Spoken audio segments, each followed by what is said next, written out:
एक बार इस बुक के ऑथर रॉबर्ट जी के पास उनके दोस्त का फ़ोन आया था। उन्होंने कहा कि उनके साथ एक बहुत ही अजीब-सी घटना घटी है और क्योंकि ऑथर एक साइकोलॉजिस्ट हैं, तो वो चाहते हैं कि वो इस चीज़ को एक्सप्लेन करें। तो फिर उनका दोस्त उनसे कहता है कि उन्होंने एक इंडियन ज्वेलरी शॉप खोला है एरिज़ोना में। उनकी ज्वेलरी की क्वालिटी बहुत ही अच्छी है और वो एक रीज़नेबल प्राइस पे उसको बेच रहे हैं। टूरिस्ट का सीज़न चल रहा है, इसलिए कस्टमर बहुत ज़्यादा वहाँ पे आ रहे हैं। फिर भी जो उनकी ज्वेलरी है वो बिक नहीं रही है। उन्होंने बहुत सारे तरीके इस्तेमाल किए, फिर भी उनकी ज्वेलरी नहीं बिक रही थी। फिर उन्होंने डिसाइड किया कि अब वो उस दुकान को बंद करके चल जाएँगे।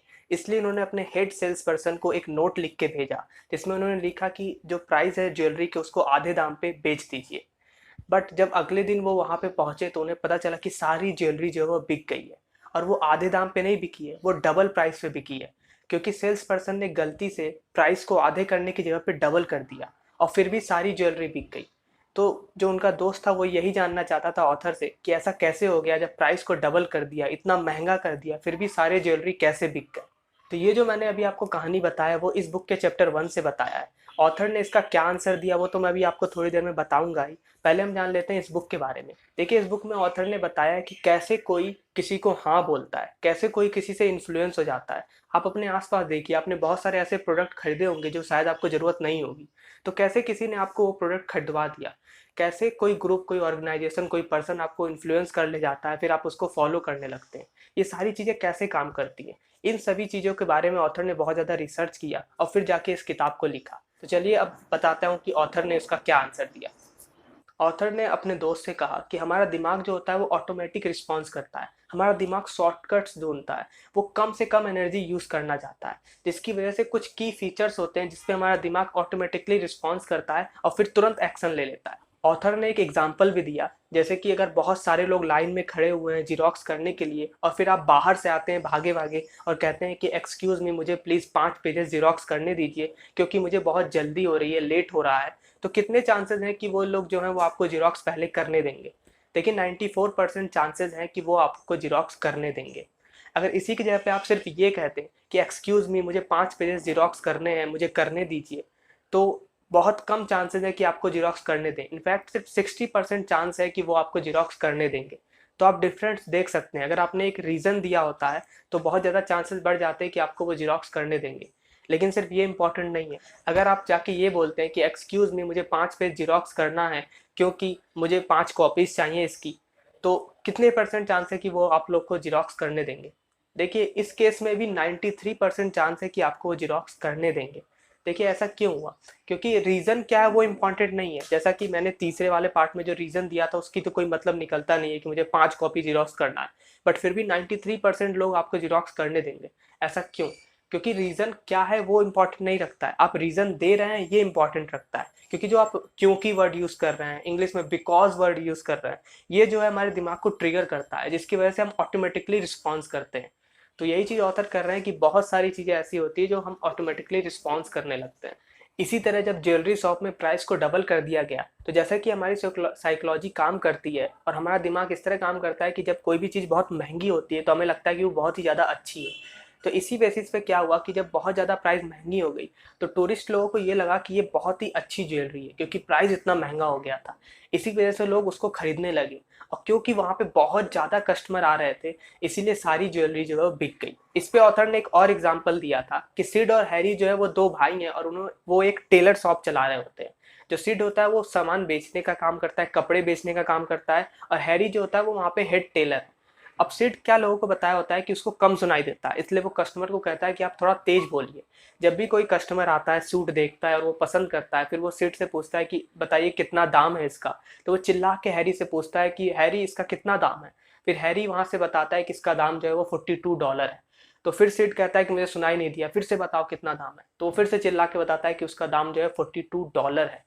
तो फिर सिड जो है वो कस्टमर को बताता है कि जो दाम है उसका वो $22 है। ये सुनते ही कस्टमर जो है तुरंत उस सूट को खरीद के वहां से चल जाता है। यहाँ पे दो चीजें हुई, पहली ये कि कस्टमर ने वो बात तो सुना ही कि हैरी ने बोला $42 है, जिससे उनको ये लगेगा कि सूट जो इतना महंगा है इसका मतलब कि इसकी क्वालिटी जो है वो बहुत अच्छी है।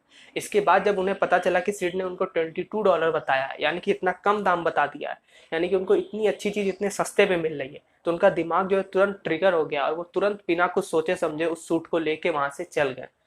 तो ये चीज़ थी कि कुछ की फीचर्स होते हैं जिसकी वजह से हमारा दिमाग तुरंत एक्शन लेता है। आज के टाइम पे भी बहुत सारी चीज़ें यूज़ होती हैं, जैसे कि फ्री कूपन्स हो गए, 10% ऑफ हो गया, फ्री डिलीवरी हो गया। ये जो फ्री वर्ड है, ये ऑफ वर्ड, ये कूपन्स वर्ड जो है हमारे दिमाग को ट्रिगर करते हैं। आप भले चाहे उस सामान को ले चाहे ना लें, आपका नज़र एक बार उधर जरूर जाता है इन चीज़ों को देख के सुन के। देखिए, मान लीजिए अगर आप कपड़े का दुकान चलाते हैं और आपके पास कोई कस्टमर आता है सूट लेने के लिए और स्वेटर लेने के लिए, और सूट जो है वो बहुत महंगा है, 4-5 हज़ार का है, और स्वेटर जो है वो सिर्फ 500 रुपये का है, तो आप पहले कौन सी चीज़ उनको बेचेंगे? देखिए, अगर आपको ये लगता है कि आपको पहले स्वेटर बेचना चाहिए क्योंकि वो सस्ता है, तो आप गलत सोचते हैं। आपको पहले सूट बेचना चाहिए। इस चीज़ को समझने के लिए आपको सबसे पहले समझना पड़ेगा कॉन्ट्रास्ट प्रिंसिपल के बारे में। देखिए, हमारा दिमाग हमेशा हर चीज़ को कंपेयर करता है। अगर आप किसी चीज़ को देख रहे होते हो तो वो ज़रूर किसी चीज़ से कंपेयर होके आता है, जिसकी वजह से कई बार ऐसा होता है कि जो उसकी एक्चुअल वैल्यू होती है हमें उससे ज़्यादा फील होता है या फिर उससे कम फील होता है। जैसे अगर आप पहली बार में 10 किलो वजन उठाएंगे, फिर बाद में 80 किलो वजन उठाएंगे, तो आपको जो 80 किलो वाला वजन है वो आपको ज़्यादा फील होगा। हो सकता है 90 किलो फील हो सकता है 100 किलो फील हो, क्योंकि आपको ज़्यादा इसलिए फील होगा क्योंकि आपने पहले 10 किलो वजन उठाया था। जैसा मैंने आपको एग्जांपल दिया था शुरू में कि सूट आपको बेचना चाहिए कि स्वेटर, तो पहले आपको सूट बेचना चाहिए। जैसे अगर आप 4-5 हज़ार का सूट बेच लेंगे तो फिर कस्टमर जो है वो रेडी हो जाता है कि वो 500 रुपये का भी स्वेटर ले ले। क्यों? क्योंकि फिर उसको वो उस चीज़ से कंपेयर करने लगता है 5 हज़ार से, जिसकी वजह से उनको वो उसकी वैल्यू फील ही नहीं होती कि वो बहुत ज़्यादा महंगा है। आप उसको और 500, 800, 1000 का भी बेच देंगे तो भी शायद चांसेस है कि वो उसको ले ले और आपसे निगोशिएट ना करे। इसीलिए आपको पहले महंगा सामान बेचना चाहिए। ये जो तरीका होता है वो कई बिजनेसेस यूज़ करते हैं। जैसे इस चीज़ को रियल एस्टेट में बहुत अच्छे से यूज़ किया जाता है। पहले घर बेचने से पहले उनको कई सारे घर ऐसे दिखाए जाते हैं जो एक्चुअली में उनको बेचना ही नहीं होता है, और उन घरों को वो बहुत ज़्यादा महंगे प्राइस पे दिखाते हैं।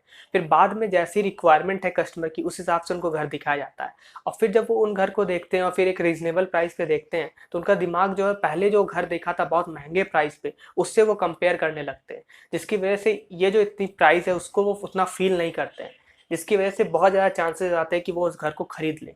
तो ये कॉन्ट्रास्ट प्रिंसिपल जो है इस तरह यूज़ किया जाता है। जो कार बेचते हैं, कार मैन्युफैक्चर होते हैं, वो कार भी इसी तरह बेचते हैं। जब आप बहुत महंगा कार 10-15-20 लाख का खरीद लेते हैं तो जो उसकी बाकी एसेसरीज होती है, जो बाकी सामान जो कार में लगते हैं, वो जब आप खरीदते हैं तो आप उस पर बहुत ज़्यादा निगोशिएट नहीं करते हैं, क्योंकि वो 500, 1000, 2000 का ही होता है, और वो उसके 5 लाख 10 लाख के कंपेरिजन में बहुत ही कम लगता है, जिसकी वजह से आप आसानी से ये सारे सामान खरीद लेते हैं और बहुत ज़्यादा प्रॉफिट वो कमा लेते हैं इन छोटे छोटे आइटम्स पे। तो कॉन्ट्रास्ट प्रिंसिपल को इस तरह यूज़ किया जाता है। तो ये थे 2 चीज़ें जो मैंने इस चैप्टर 1 से पढ़ा और सीखा और वो आपके साथ बता दिया। आगे ऑथर ने जो 6 प्रिंसिपल सीखा है इसको रिसर्च करते समय, हम उसके बारे में बात करेंगे अगले वीडियोज़ में चैप्टर 2 से। तो आपने अगर इस वीडियो को यहाँ तक देखा है और अगर आपको पसंद आई है तो वीडियो को जरूर लाइक कीजिएगा, चैनल को सब्सक्राइब कर लीजिए ताकि आप इसके आगे के पार्ट्स मिस ना करें। हम मिलते हैं किसी और वीडियो में।